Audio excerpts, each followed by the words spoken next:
Keep yourself in the loop of everything football. Listen to Alex and Jeremiah on the Golden State Media Concepts Football Podcast. Hello there, I'm Jeremiah. I am Alex, always and forever here. Dedicated to college and NFL football. The latest football news on and off the field. NFL draft trade rumors. We've got you covered from the NFL, Big Ten, SEC, Big 12, Pac-12, ACC, and everything else in between. Listen to the Golden State Media Concepts Football Podcast.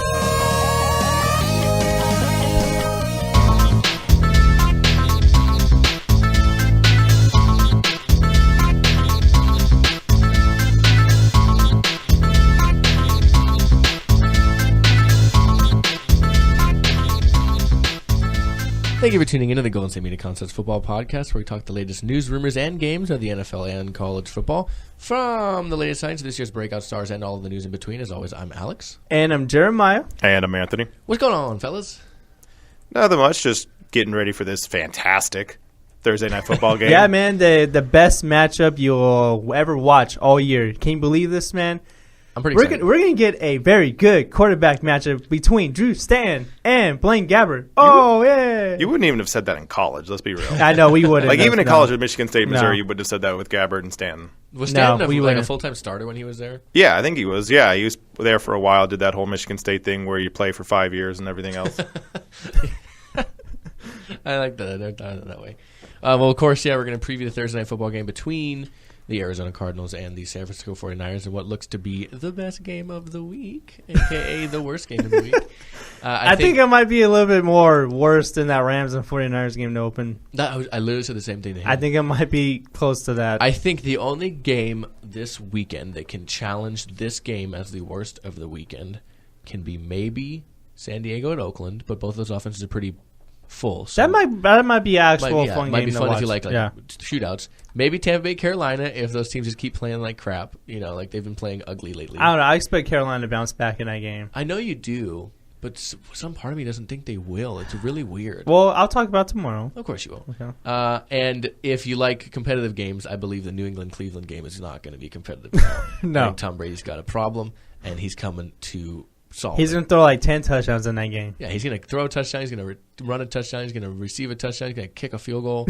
He's going to log He's a gonna do tackle. everything, dude. He's going to play a snap at safety, too. He's going to call a special teams wedge.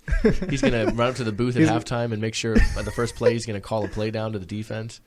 That guy's going to do it all. He's gonna do it all, bro. He's ready. Yeah. He's like, you know what? I'm tan and I'm ready to go. You're just going to start calling plays in Italian just to mess with people. Mm-hmm. Yeah. Yeah, and they're looking at him like, What are you It's like, saying? what do you do? Like, I was What in is Italy going for a few on? weeks. Come on, guys. what's Yeah. going on with Tom? He's just, scusa. waiting for him to get, hello. Oh, man. But yeah, we're going to preview that, and we're going to do our final drive, of course, as always, in which we talk about news that fell through the cracks of a busy week in the NFL and college. So let's get to it. We have the Arizona Cardinals taking on the San Francisco 49ers. That is tonight on at least, I never know for sure if they do both, but at least it's on NFL Network. And CBS. It says CBS. And I remember 2 weeks ago they did, and Twitter. And Twitter. Yeah, it was. I thought it was the first 6 weeks or whatever was both, and then it was like, okay, I'm on NFL, and I was like, oh, I'll go to CBS because I like just being on the network channel. It comes in better, and it's not there. Yeah, no, they didn't play the Dolphins and Bengals game on that channel. Yeah, that was the only one that hasn't been on there so far. So I don't know how they structure all these. Like, I don't know who decides. I'm like, maybe when they have television on Thursdays I'm like, for it. so I'm like, NFL. So you decided to put this game on CBS instead of the Dolphins and Bengals game. I'd rather watch the Dolphins and Bengals game than this game tonight. Anthony's all shaking his head no. No, you don't. You don't want it. He's like, no. You don't want that. Well, Jeremiah, I'm sorry. This is a sore subject for you, but the Niners are not good. Oh, I know that. And I know. You don't have to. I'm not shocked. You don't have to tell me that. I know you accept it. I know you accept it. No, I accept it. They're terrible. They have the most pathetic starting quarterback that is. He does not like Blaine Gabbert. Well, No. looking at this, Have you watched him play? I have. He's not great. That's why I call him a starting backup. Now, looking at this game, before this game got to the point it is, Carson Palmer not starting, the Cardinals assumed to have been doing well this year. I thought this was going to be a blowout. Cardinals coming back having pretty much the exact same team, but some healthier looking exactly the same and being 1-3. Didn't see that coming. But from that point of view, I was like, oh, it's going to be a blowout, regardless who starts. Before all these injuries with the Niners. Even now, I still think the Niners will lose. I don't think it'll be a blowout. But Drew Stanton is, in my opinion, a very good backup quarterback. He knows his role as a backup quarterback, and he comes in. He played well when Carson went down with his second ACL tear. He didn't play amazing, but he went 5-3, and a team that already had 6 wins. That's very good in terms of that's what you want. They ended up making the playoffs. Of course, Drew Stanton got hurt, and then it was all downhill from there. But this Arizona Cardinals team still has a very good defense. Unfortunately, Chris Johnson's out for the year. They have some injuries throughout the offense and defense, but I still think they're more a solid team than the Niners, who have Blaine, the Blaine-trained Gabbert at quarterback. He currently has 4 touchdowns and 4 interceptions. Their leading rusher is Carlos Hyde, who has been up and down, but probably the best overall rusher in the NFC West. Yeah, I think he's the best offensive player on that team. Mm-hmm. And then Jeremy Curley, their leading receiver, who wasn't even with the team through most of the preseason, is questionable for tonight as well. Yeah, Garrett Selleck, their leading 1 and 2 receivers, respectively. Not only do you lose, don't forget Vance McDonald. Yeah, Vance McDonald. Their starting tight end at the beginning of the year might not even play either. Exactly. Not only is he not looking to be playing, he lost Navarro Bowman. DeForest Buckner's out. Reed is looking to be a little shaky this week. There are so many questions for this team.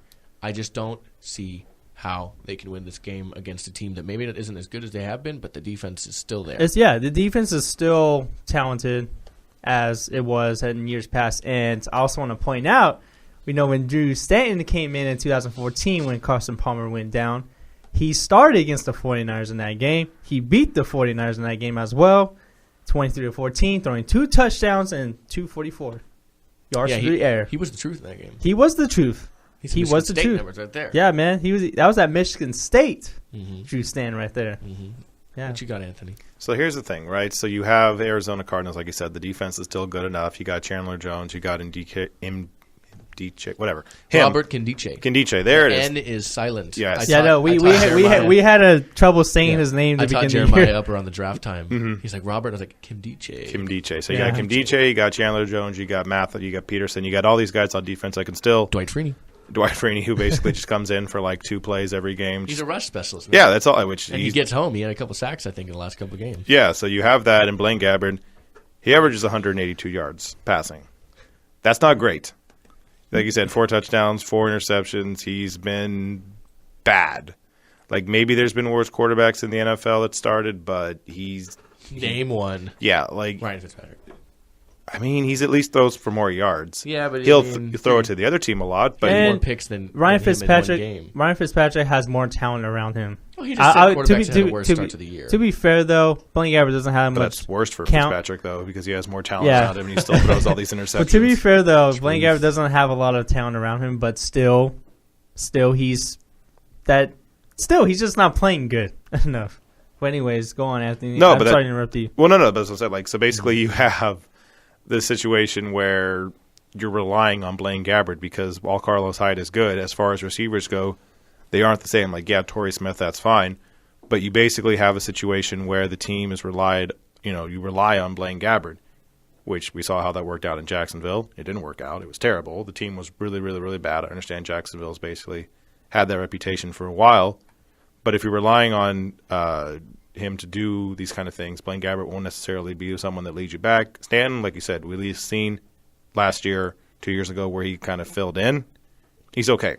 He's not great, but if you spot start him, kind of that whole poor man's D'Angelo Williams, right, where it's like you tell him, okay, you're going to have these starts, just very few of them, he can do fine. It's once it's like becomes like a 4, 5, 6, 7, 8, that's when it starts to go 12. off. I know it's counting.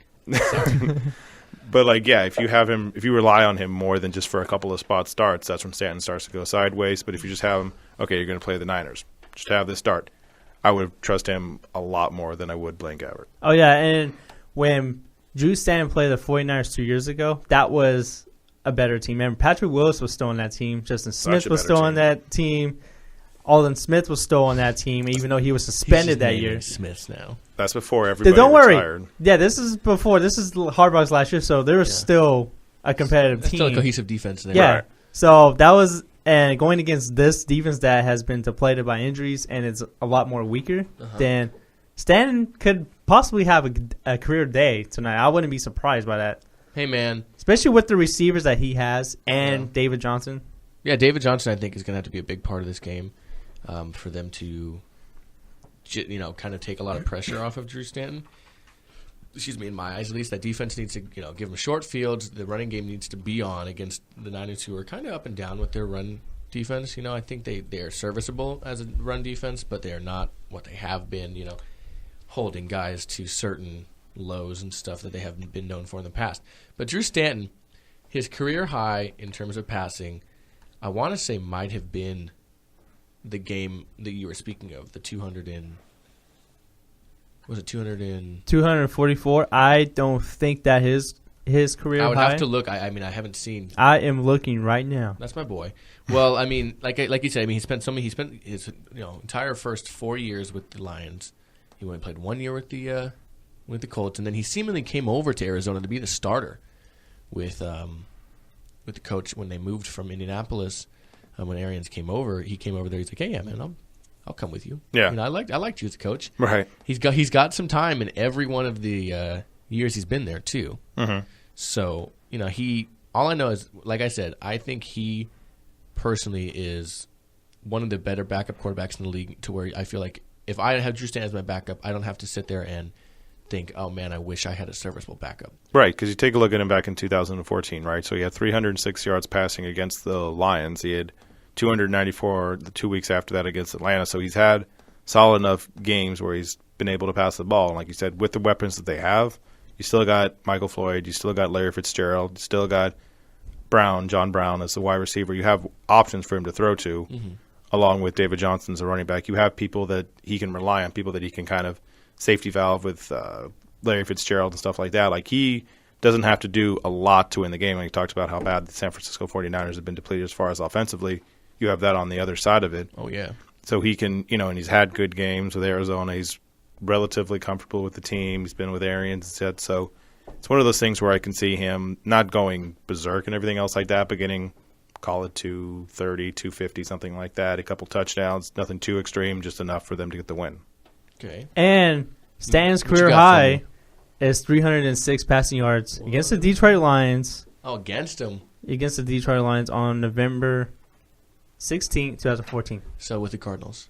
Or was it with the Cardinals. With the Cardinals. He beat the Lions. Yeah, with the Cardinals. Yeah. Oh, I wasn't, because I wasn't. I wanted to make sure it wasn't his 1 year with the Colts. Yeah, I looked. He played that year. I looked through every year. And that was his highest total. That's what separates you, Jeremiah. What? You do the dirty work. You find you the know stats. it. I do the 30 work, all right. The 30 work. The 30 work. Okay, so I should ask a rhetorical question here because I don't think I'm going to get an answer I don't expect. Anthony, let's start with you. Yes. Who wins the game tonight? Cardinals. Okay. Who do you think is the catalyst of this win? Do you think Drew Stanton leads them? Do you think a running game leads them? Or do you think their defense leads them? Probably defense. In your win assumption. Yeah, I would say defense leads them just because it's going to be something they more have steady, some of the more they rely on because you're going against Blaine Gabbert. Blaine Gabbert's not great, and you're basically just going to say, all right, just run. Just go right at him every time because you can rattle him at least like that. Like, yeah, I would say the defense probably gets a few sacks, gets an interception or two, and you don't have to have Stanton do that much. Okay. And now we remember the last time, one of the last two times, as a matter of fact, the Cardinals played the same defense. Mm-hmm. Kaepernick this time, though. Right. 4 interceptions. Right. 2 pick sixes.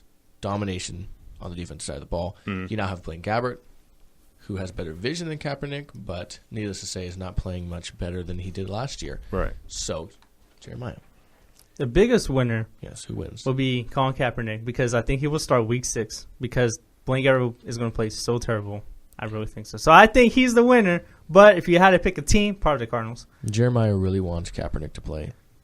I mean, if Blaine Gabbert keeps playing the way he's playing, you're probably going to get your wish. But, I mean, how much of a step up is it? Think about this. I do agree with you. I think so far he's been the worst in the league. How worse can you be than Blaine Gabbert? You can't be any that worse. And missing a uncovered wide receiver on the goal line without being able to see it bad? Come on, he worse, can't. I guess? Kaepernick cannot be that. He did it last year. He can't be that bad. Okay. But he was though. He was pretty bad at the end. I know he can't. Though. Jeremiah. No, I'm saying he can't be any worse than Blaine Gabbert is this year. Blaine Gabbert's never saw a wide open guy and not check to a pass. I'm just saying you can't be any worse than Blaine Gabbert this year. That's all I'm gonna say. I think he could be worse. I think he could have 0 touchdowns and 4 interceptions. I think he could play like he did in the first 2 preseason games. Yeah, but this is an offense that's more suited for Kaepernick, though, in my opinion. But weirdly enough, Gabbert is very athletic. This is the type of offense he ran at Mizzou. I think people don't give him enough credit for that. I think with Kaepernick, the problem is, yes, this is an athletic offense, but this is an offense based off quick reads, and Kaepernick is not good at that, nor is he accurate, which are 2 things that are very important in this type of offense. I think Blaine is more accurate, even if it is a little more. He doesn't, Blaine is not show that. it. He's not deep. He's accurate. He's not that accurate. No, but he's short accurate, which is a problem Kaepernick's always had, and I think that has to go with his delivery. But he's not good accurately, deep ball wise. But with me, I think Gabbert gives him a better shot because he's been starting in the offense. He's had the whole experience in the offense his entire offseason with Kaepernick being hurt. And again, I think he fits the offense better because, yes, Kaepernick is faster, he's more athletic, but he does not know how to quick read defenses. He lacks the ability to quick read on the fly when things break down. He chooses to run instead, which can be figured out pretty quickly, and he's not accurate. I think I agree with you. If they lose this week, it'll definitely be a conversation. And again, what's to lose? Yeah, because they're not going to. If you lose this game, you're going to be 1-4. They're not going to make the playoffs anyway. So that's why I said I think Week 6 is a perfect time to put Kaepernick as a starter. With you. I could definitely see there being the possibility of it. I think, honestly, put him in, don't put him in. I still think this team's going to lose games. No, yeah, they're not going to have a winning season at all by any means. But not. But we already know what Gabbert has already. We've seen that last year. He maybe had a couple of good wins, a couple of good games. Yeah, people are all like, "What? He's great." And I'm like, okay, but you have Kaepernick here, and I don't want to talk about the past. I don't mean that. I'm not going to say that's because of his past. He's a better quarterback, but come on, Colin Kaepernick was one play away from winning the Super Bowl. What has Blaine Gabbert done? Nothing. Nothing? He did some stuff? He hasn't done anything. Oh, I got you. Okay? So I do think Colin Kaepernick is better suited to be the starter in this offense. And remember, there was conversations that maybe Colin Kaepernick should go to Philadelphia because Chip Kelly was still the coach there. But it turns out Chip Kelly came to him. In a sense. So I do think Kaepernick is better suited to run the Chip Kelly offense because he's probably the fastest quarterback that Chip Kelly has coached, and that's saying a lot because Marcus Mariota in Oregon ran that offense pretty good. So he was built for it. He was built for it. I think Colin Kaepernick is best suited for especially this team. Kaepernick has had success with this team as well. So, that type of play, it can't go. Greatness can't be that. I'm not saying that he's great, but that kind of play, I feel like he can still be good. He's still young enough to be good in this league. Okay. Yeah. It took me forever to say that, but it did. Quick thoughts real quick from you, Anthony, before we take our break. I would also like to point out that you said Colin Kaepernick's probably the fastest he's ever had. He also had Michael Vick in 2013, Chip Kelly. Yeah, but that was an older Michael Vick. Still Michael Vick. That was an older Michael Vick. He's still fast. Still Michael Vick. That was an older Michael Vick. No, he's still fast. He's still Michael Vick. Vick. Vick is fast. Kaepernick is not fast until he gets stride. He's not quick. He's lengthy. That's the kind of fast he is. He's a powerful quarterback runner. Michael Vick, dude, arguably the fastest quarterback ever. Mm-hmm. You know what I mean? So, don't you guys are forgetting about Foles. Oh, clearly, bro. Man, that guy looked like he ran. That guy looked like he ran forward, but backward. Like he was moving his body forward, but he was like, "Whoa." Foles was really good with Chip Kelly the first year. Weirdly enough, the best quarterback in his offense is a quarterback that's not mobile at all. And I know, but quick reads and he's accurate. Yeah. There you go. Got that deceptive speed. Yeah. He'll run a 640, but you literally will never expect. You got that Tom 640. He's got that Tom Brady 40-yard dash. He got that Tom Brady speed, man. It's like when Peyton Manning, his first year with the Broncos, ran that naked boot against the Cowboys. Yeah. So slow. No one expected. So slow. Before we take a break, I'll just want to say one story that I love. It's the America's Games that NFL Network does with the Super Bowl winner, right? And it was the Giants, they beat the 07 Patriots, the undefeated Patriots. Mm-hmm. And they always have the three people of the team that talk through. Yeah. And it was Coughlin, Eli, and Michael Strahan. Mm-hmm. And Strahan was saying they had a game. It was one of the first times they played in England early on in those first England games. And it was in Wembley. And it was old Wembley. So the field was super, and they were talking about that. And he goes, so I'm on the sideline, and we're going for a touchdown, and it's third down. And I see Eli scramble out of the pocket, and I go, okay, well, he's going to get tackled. I'm going to go get my helmet on because we're going to be going, kick a field goal, we'll be going on the field again. And he goes, so I walk over to the trainer's table, I'll grab a cup of water, I drink it, and you see him kind of in motion, drinks it, puts it down, grab another water, drink it, look back to the field, and he goes, and Eli's still running. and he turns at the field, and he goes, I've never seen somebody run so slow and have nobody around them. And he goes, and sure enough, he runs in for a touchdown, and then it flashes to Eli, and he goes, I have the deceptive speed. In that Eli Vanning voice, that I have a deceptive speed. Right. And Michael Strahan's just like, just shaking his head. One of the funniest things I've ever seen, just because he made it sound like it took 13 seconds for him to run 5 yards because they were on like the 6-yard line or something. Hilarious. I'll always remember that when I hear deceptive speed. But anyways, let's take our first break. We'll come back. We're going to do our final drive. Each of us have something we're going to talk about from the week that has been missed throughout the news segments. And we will come back, of course, to talk that in just a minute here at the Golden State Media Concepts Football Podcast. Tired of searching the vast jungle of podcasts? Now listen close and hear this out. There's a podcast network that covers just about everything that you've been searching. Hey! The Golden State Media Concepts Podcast Network is here. Nothing less than a podcast bliss with endless hours of podcast coverage. From news, sports, music, fashion, cooking, entertainment, fantasy, football, and so much more. So stop lurking around and go straight out to the Golden State Media Concepts Podcast Network. Guaranteed to fill that podcast itch. Whatever it may be. Visit us at www.gsmcpodcast.com. Follow us on Facebook and Twitter, and download us on iTunes, SoundCloud, and Google Play.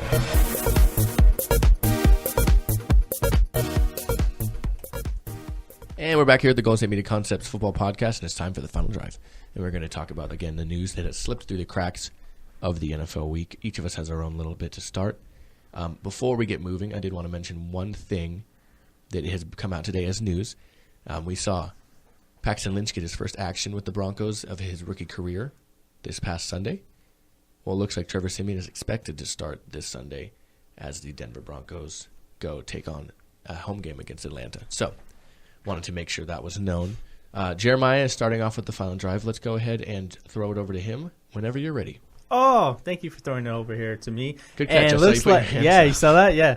It looks like the Chargers, the injury bug for this team, still occurring. They lost another defensive player, another player on this team for that matter. Remember, this is a team that had Keenan Allen, lost for the season, and Teo lost for the season as well. Yes. But cornerback Jason Verrett is expected to miss the rest of the season with a partially torn ACL.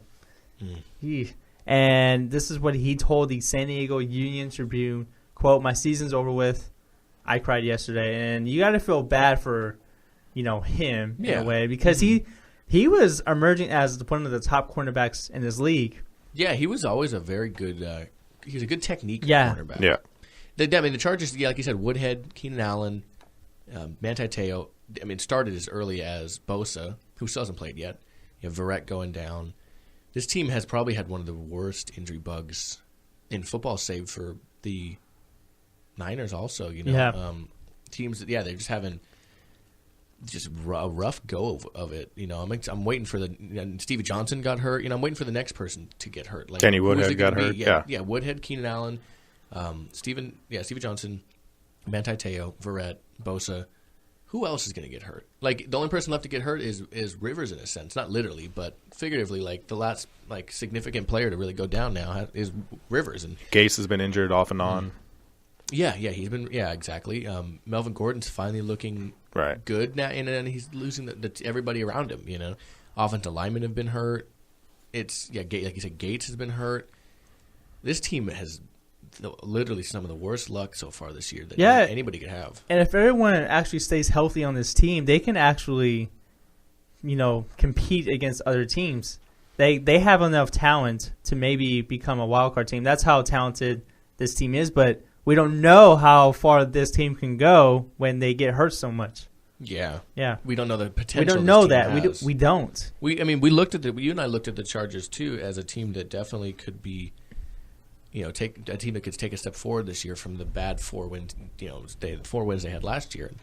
At this point, no, not quite. No. Yeah. Even if their offense performs well, like I think they could be, because they still got Rivers there. Their defense is going to allow way too many points for this team to win. This defense is, and they're not putting up enough. Yeah, and they're blowing, wins. They're blowing, especially leads week one late. In week one against the Chiefs. They blew a 27, 21 point lead. They lost that game at the end with the Alex Smith rushing touchdown for the Chiefs. So yeah, whenever they have a lead, they blow it. Yeah, last week against the Saints. Yeah, that too. Yeah, you look at it. They allowed 2 touchdowns in the last final 4 minutes. I'm sorry I interrupted you. Yeah, no, but I was saying that like week 1 against the Chiefs, they lost by 6. Week 3 against the Colts, they lost by 4. And last week against the Saints, they lost by a point. So it's not like they're getting blown out. All the injuries that they have, they're still in a lot of the games. Mm-hmm. Yeah, I mean, that's the thing, too. Yeah, they're in all of their games, at least for the most part. Yeah. They just can't close these games out. And that's the toughest thing, I feel like, for maybe, say, Charger fans to really handle. Mm-hmm. Yeah, and they can't get over that hump for some reason. They just can't get over that hump. That's very true. Yeah. All right. Moving on to our second final drive. Let's go Bengals. So Tyler Eifert, of course, had ankle surgery in the offseason. He was coming back for him. He's supposed to start this week, as a matter of fact, or at least he was close to coming back and starting this week for the Bengals as they go to take on – who are they playing this week? There you are, Cincinnati, Dallas. They're taking on the Cowboys. He is expected to be there and be a presence in a team that has a pretty bad – red zone offense, somebody who's definitely missing in the equation of the red zone offense. Well, he has experienced a setback, and I say setback very specifically because he hurt his back. He's coming back from his ankle injury. Well, now he has his back injury. He hurt it during practice.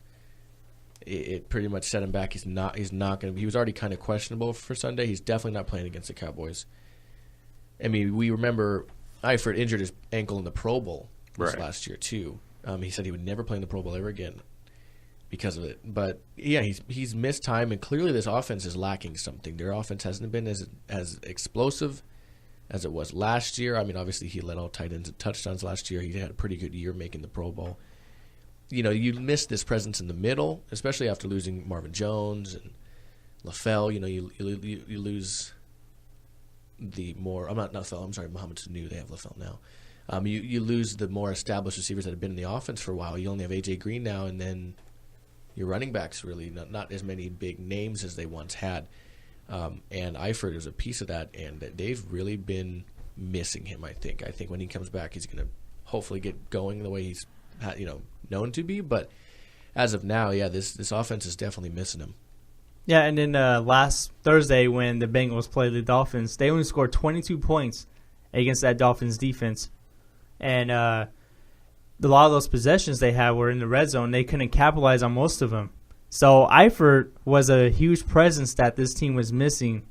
And remember, Eifert hasn't played a full 16-game season, so this isn't his first injury. Even before last year's ankle injury, he was hurt last year as well. And I think he missed like the last 3 games, I think. Played 13 games, yeah. Played 13 games, yeah. So he's a huge presence for this Cincinnati Bengals offense. Yeah, he's definitely one of the biggest parts of the offense, in my opinion. What do you think, Anthony? Yeah, so he's 6'6". He's a giant tight end. He's someone who had 13 touchdowns last year. He's somebody who you basically can rely on, somebody that Dalton's relied on instead of just throwing to A.J. Green all the time, which isn't a terrible option, but at the same time you have to spread stuff around. And like you said, he got one of the most random injuries in the Pro Bowl, a game that literally doesn't matter and everybody almost kind of just like bows out of. Mm-hmm. And now you have something with Eifert who, first, it was you said it was ankle or his leg, or for the first part, now you have his back. He hurt, he broke his ankle. Broke his ankle, yeah. Bone his ankle. And I don't know what he did and how he did it to his back, but he Right. injured his back. And the back thing is one of the things you got to worry about a little bit because one thing with an ankle, you can kind of like numb it up or whatever, but the back is one of those things that like you don't want to like persistently have wrong with you. Well, what I'm seeing so far as it's reported is he hurt his ankle and he was already going to be questionable. It was already borderline if he was going to play. I think just with the addition of the back, no matter how They're severe just like, it no. is, they're like, just don't bother. Yeah. Week, man. Come back fully healthy because you're no good to us if you're half okay and you get hurt worse. So Yeah, exactly. That J.J. Watt kind of thing. Exactly. So I think it probably maybe they looked at it that way. Mm-hmm. And something I want to point out is that the Bengals have a league worst 30.8% of trips inside their opponent's 20-yard line. So they are not scoring touchdowns in the red zone. Yeah, like you said, you saw that with Miami. They had 5 field goals. Yeah, So. and last year they're the 6th best team scoring touchdowns in the red zone. They were at 65%. So I guess we can look at the common denominator here as to what the difference is. exactly. Yeah. Tyler Eifert. Exactly. That's the guy. All right, let's take our last break because we got to get 2 in. As always, you got to do it. We'll come back, and Anthony's going to have his for real for us in just a moment. No, here. it's not for real. I'm sorry. For real was yesterday. I wish it was for real. He's going to have our final drive for us in just a minute. Thank you, Jeremiah. So we'll take that break real quick. We'll come back at the Golden State Media Concepts Football Podcast. Are you looking for help for your fantasy football team? Check out the GSMC Fantasy Football Podcast. Get today's best advice on who to start, who to sit, even who you should draft. From sleeper picks to red-hot lineups, they got it all covered for you. That's gsmcpodcast.com/fantasy-football-podcast. We'll cover traditional leagues, dynasty, PPR, even IDP leagues. When you need fantasy help, there's just one show to hit up. Don't forget to like them on Facebook and follow them on Twitter. Visit gsmcpodcast.com for more info.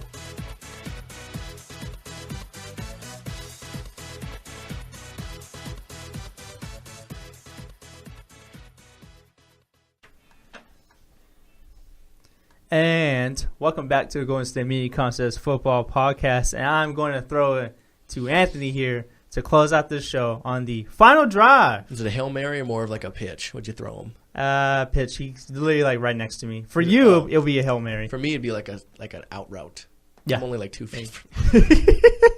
Yeah, it was just a pitch because this is literally like right next to me. So Here, that's more of a handoff. Yeah. Anthony, after you. All right, cool. So, Antonio Brown, great wide receiver. Probably the best receiver in the NFL, depending on how you feel about A.J. Green or Julio Jones. Right, yes, you love him. Yes, you and your Steelers. But he's not my favorite, but I love him. He is somebody who enjoys the touchdown celebration. Oh, yeah, he loves it. He's had the, how would you describe is it twerking? Is it the... Yeah, you could say the weird dancing, and then he has his normal dance. He had the goalpost jump last year. He had the kick to the punter face. He had... Yes. He has the weird thing he does with his teammates, like the sword fighting thing. Mm-hmm. They have a lot of stuff. They have fun. Right. So he received a second unsportsmanlike conduct last week. He had the quote-unquote, and this is how ESPN is writing it, 2 pump twerking dance. He sure did. In the end zone. So he got fined for that one, $24,000. Apparently they allow 2. Right. On Monday night against the Redskins in the week 1, he did 3. Yeah. And I was like, okay, well, that's why they fined him. Right. But he did 2. He kept it to 2. He did 2.5. Yeah. He did kind of 2.5. Like, I'm good with it, but he kind of did 2.5. 2.25. Right. So he got fined $24,000, $24,309.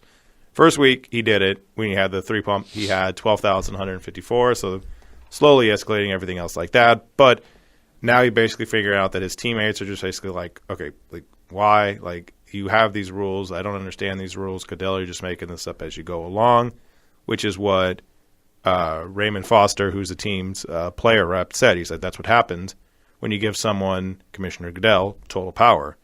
There are other guys who have done worse.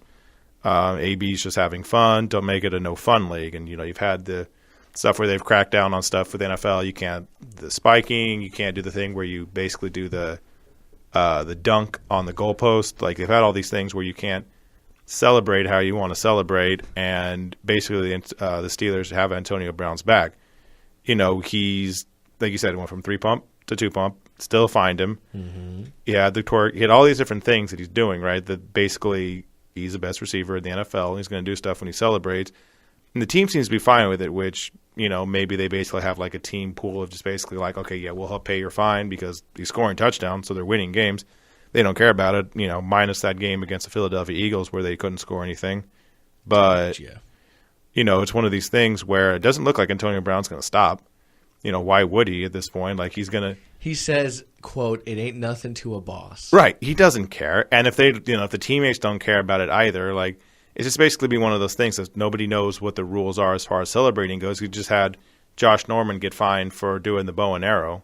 Yeah, what is that? Did he get fined for that now? Yeah, he did. He did get fined. He got for fined. I know he did. I'm saying, but like, what is that? You get fined for that? He's now? just the NFL just basically is cracking down on that a lot. They're doing the whole thing with what is it? Not taunting, but like the thing with Odell Beckham, where he basically would, like, after he got hit out of bounds, went over and just jawed with one of the Redskin cornerbacks and got fined for that. Like, basically, they're just cracking down on everything. Pretty much. I mean, that's the NFL for you, I guess. Yeah. And this reminds me of the Hingle McCringleberry skit on Key and Peele. I'm not sure if you guys saw that. Right. Every time I saw it compared to the very first time it happened. Every time, like, Keegan-Michael Key, who played Hingle McCringleberry, he scored like three touchdowns in the skit, which I thought was kind of impressive in a way. But anyways, that's not the whole point of the video. Every time he celebrates, he has 3 pumps, and then like on the last one, he barely does it, and then he still got the flag. And there's a tweet I saw compared to this for last Sunday night's game against the Chiefs. Mm-hmm. There was a tweet from this guy named Chris Bradford, and he said, "That was 2.5 pumps. Throw the flag, Tomlin." That would have been hilarious if Tomlin would have thrown the flag. On his own player? No, I mean like to challenge. To challenge the pumps. You can't challenge a penalty. No. I wish that would have been funny though, right? That would be funny. That would be funny. That's very true. Yeah, but yeah, I like Antonio Brown celebrations. This makes the game fun, and I just don't get why the NFL is cracking down so hard on these. Me personally, as a fan, regardless who does it, sometimes I find some to be excessive. I don't think he always needs to dance the way he does, but at the same time, you're having fun. Me personally, I would feel like I would be much like Barry Sanders did. Barry Sanders never danced. He never said, but he handed the ball to the ref every time. I might get excited and like hug my teammates, high five and stuff, but I'm not much of a dancer anyway, regardless of my amazing rhythm. No, man, I would dance. I know you would. You would climb up on the goalpost if you could. No, you climb up there and sit up there and be like, "Get down." You go. No, be like Peter Griffin sing a song and all that. That whole like Broadway performance. Yeah. No, I wouldn't go that far. You would climb the goalpost and they'd be like, "Get down." You go, "Mm-mm." And they go, "Get down." You go, "Mm-mm." Not today. Not today. Find me. Exactly. Yeah, and I'm all about it. Like, full disclosure, my favorite college football team is the Miami Hurricanes. Yeah, you love it. Yeah, I'm all about it. They used to have like choreographed team dances. They're the Hurricanes in the 80s are the reason why you can't celebrate now is because they did all the stuff they did. And they were Michael Irvin would just backflip and do Michael Jackson dances. And people would like sack someone and they would like stand over him and like point at him, do basically the DX chop, everything else like that. They would do like the Nagurski fist thing. Yeah, like they didn't care about what happened. They did the choreographed celebrations. They had the guy who went through the end zone who did the pistol thing, which pissed off a lot of people. Basically made it illegal to do anything. Would get fans down there with them. Yeah, they were ridiculous. Oh, I loved it so much. So I can't complain about it. Like, I'm all about it. In the late '90s, the same thing. Same thing. Yeah. Ed Reed out there doing the the real fast breakdance spin thing with his pads on. Man, they're fun to watch. But they're so much fun to watch. They started this. So I can't say like, oh, this isn't. No, it's fine. Do what you want. Like, technically speaking, you know who the first end zone dancer was? White Shoes? Billy White Shoes. Yeah, Billy White Shoes. Yeah, Billy White Shoes Jackson. Mm-hmm. Yeah, he did the hands in the air and then the knees to each other. Yeah. Okay. Uh-huh. Billy White Shoes on. Yeah, he was the first person to really wear white cleats, and which you also get fined for now in the NFL if you wear different cleats. Unless they're your team sanctioned ones. Unless you're your team, yeah. Yeah. But that's how the cookie crumbles, I suppose. Okay, well, you know what? We're done for the day. I'm gone. I'm not back until Monday. But Jeremiah and Anthony and Ben will be here tomorrow to talk about tonight's game of the week, Thursday night game. I'm sure they will be so happy. But they'll talk about that game. They'll preview. I don't know. Well, I know you previewed the college games. Clemson plays tomorrow. Right. And you'll look at the NFL Sunday games, of course, because I know how y'all do it. I will be happy about that. I don't know about I'm be happy about recapping the Thursday night game. I don't even know if there's going to be anything to recap. There is. I don't know. One team's going to have to lose, and we both know who that's going to be. Anyways. Again, I'd like to thank you guys for listening. As always, I'm Alex. I'm Jeremiah. And I'm Anthony. And I'll see you Monday. You guys tomorrow? Yep. Yeah. I'm sure they look forward to it. Until then, enjoy tonight's game if you can. Watch some baseball if you want. Playoffs are full swing now. And watch some college football tomorrow. I know I will be, guys. I'll see you on Monday. Have a good weekend. You've been listening to the Golden State Media Concepts Football Podcast, part of the Golden State Media Concepts Podcast Network. You can find this show and others like it at www.gsmcpodcast.com. Download our podcast on iTunes, Stitcher, SoundCloud, and Google Play. Just type in GSMC to find all the shows from the Golden State Media Concepts Podcast Network, from movies to music, from sports to entertainment, and even weird news. You can also follow us on Twitter and on Facebook. Thank you, and we hope you have enjoyed today's program.